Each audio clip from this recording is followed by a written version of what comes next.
تہجد سے متعلق آج مذاکرہ کریں گے انشاءاللہ۔ اس سلسلے میں چند باتیں سمجھنے کی ہیں۔ نماز تہجد کا ثبوت، فضیلت کیا ہے، اس کا وقت کون سا ہے، جائز وقت اور افضل وقت، رکعتوں کی تعداد کیا ہے، کیا نماز تہجد کے لیے اس سے پہلے سونا ضروری ہے، یہ تمام باتیں ہیں جن کی تفصیل سمجھنا ہے۔ سورہ بنی اسرائیل میں اللہ رب العزت ارشاد فرماتے ہیں وَمِنَ اللَّيْلِ فَتَہَجَّدْ بِهِ نَافِلَةً لَكَ عَسَىٰ أَن يَبْعَثَكَ رَبُّكَ مَقَامًا مَحْمُودًا۔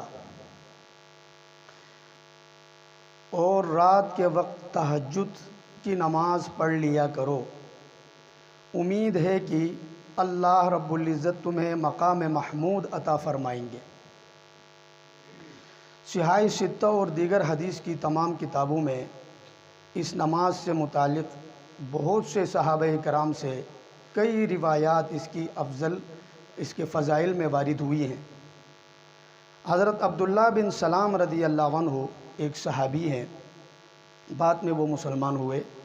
وہ فرماتے ہیں کہ مکے میں ایک مرتبہ خبر پھیلی کہ مسلمانوں کے نبی مکے سے ہجرت کر کے مدینہ کی طرف روانہ ہو رہے ہیں۔ میں اس وقت مدینہ میں تھا۔ میں نے دیکھا کہ جوان، بوڑھے، مرد، عورتیں، بچے، سب کے اندر ایک بے چینی ہے، خوشی ہے، اور وہ سب کے سب حضور کے استقبال کے لیے مدینہ سے باہر بھاگ رہے ہیں، دوڑ رہے ہیں کہ حضور کا استقبال کیا جائے۔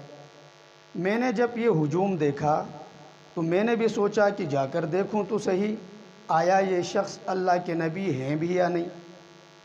میں بھی ان کے ساتھ تھا۔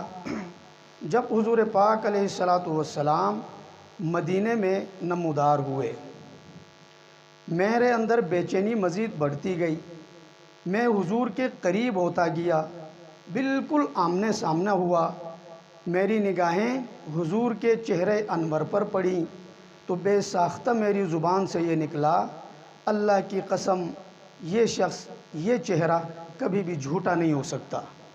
پھر میں نے حضور کی زبان مبارک سے سب سے پہلا کلام جو سنا، آپ نے فرمایا کہ لوگوں، سب کو مخاطب کر کے فرمایا، لوگوں آپس میں سلام کو عام کرو، ایک دوسرے کو چلتے پھرتے سلام پھیلاؤ اور صلہ رحمی کرو، بھوکوں کو کھانا کھلاؤ، اور رات کے اس پہر جب لوگ سو رہے ہوں تہجد کی نماز پڑھا کرو تو تم لوگ سلامتی کے ساتھ جنت میں داخل ہو جاؤ گے۔ یہ سب سے پہلا کلام، اور زبان مبارک سے حضرت عبداللہ بن سلام فرماتے میں نے سنا تو وہ تہجد کی فضیلت حضور پاک علیہ السلام نے ارشاد فرمائی۔ حضرت ابو ہریرہ رضی اللہ عنہ ارشاد فرماتے ہیں کہ حضور پاک علیہ الصلاۃ والسلام نے فرمایا، فرض نماز کے بعد سب سے افضل ترین نماز تہجد ہے۔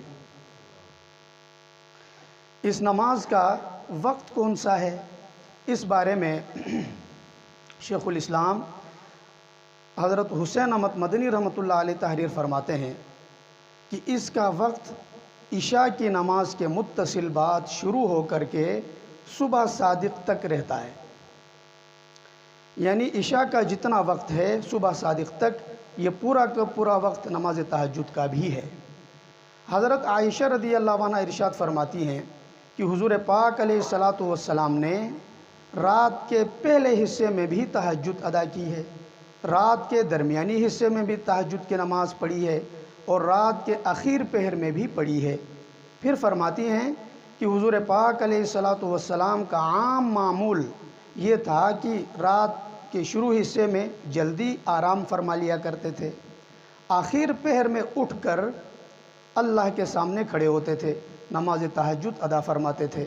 تو حضور صلی اللہ علیہ وسلم کا عام معمول یہ تھا کہ نماز تہجد اخیر رات میں پڑھتے تھے، رات کے اخیر حصے میں، اور صحابہ کرام کا بھی یہی معمول رہا، اور صالحین کا بھی یہی معمول رہا کہ رات کے اخیر پہر اٹھ کر نماز تہجد ادا فرما لیا کرتے تھے۔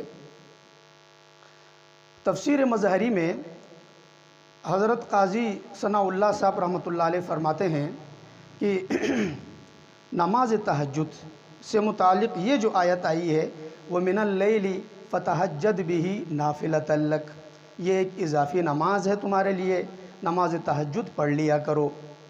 اس آیت میں اللہ رب العزت نے یہ پابندی نہیں لگائی ہے کہ سونے سے پہلے پڑھ لیں یا سونے کے بعد پڑھ لیں، آیت یہاں پر خاموش ہے، بس یہ حکم دیا گیا ہے کہ نماز تہجد پڑھ لیا کرو۔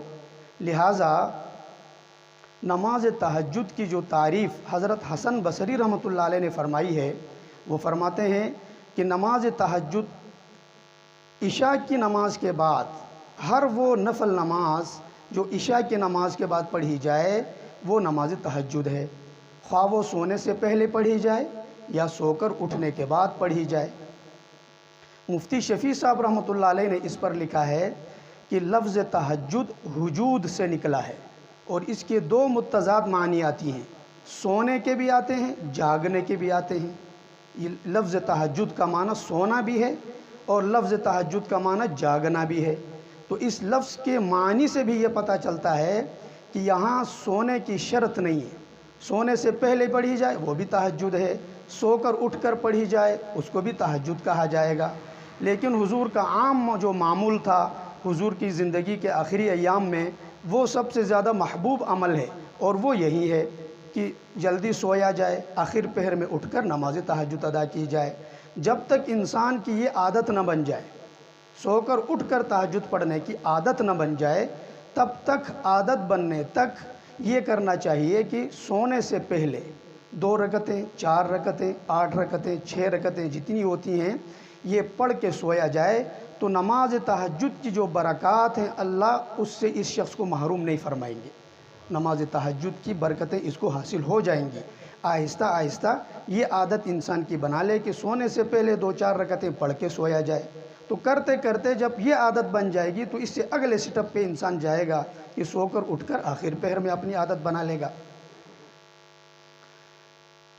نماز تہجد کی رکعتوں کی تعداد، اس حوالے سے بھی حضرت عائشہ رضی اللہ عنہ کی روایت ہے، بخاری شریف کے اندر بھی ہے، وہ فرماتی ہیں کہ رمضان ہو یا غیر رمضان، حضور کی نماز، رات کی جو نماز ہے وہ 11 رکعتیں ہوتی تھیں، یعنی 8 رکعتیں تہجد کی، 3 رکعتیں آخر میں وتر کی۔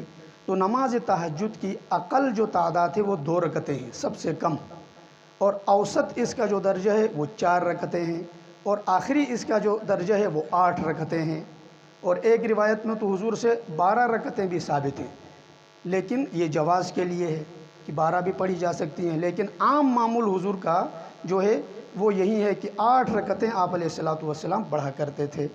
اگر کسی کے پاس وقت ہے تو 8 پوری پڑھ لیں، کیونکہ حضور کا اپنا عام معمول یہی ہے، صحابہ کرام کا عام معمول یہی رہا، تابعین کا عام معمول یہی رہا، جو صالحین کا عام طریقہ کار ہے وہ یہی ہے کہ 8 رکعتیں پڑھا کرتے تھے۔